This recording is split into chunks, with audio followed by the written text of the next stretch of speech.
હે મહારાજ, શાસ્ત્રોમાં જે પરમાત્મા પરબ્રહ્મના સ્વરૂપનું વર્ણન છે, જે ભગવાનને વેદાંત શાસ્ત્રો મન, વાણી, ઇન્દ્રિય, અંતઃકરણથી અગોચર કહે છે, જે ભગવાનને ન્યાયશાસ્ત્રો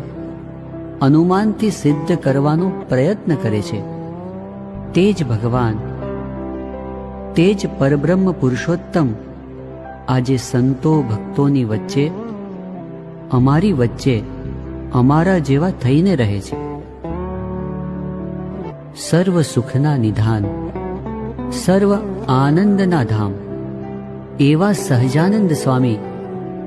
અમને આપના દ્વારા મળી ગયા.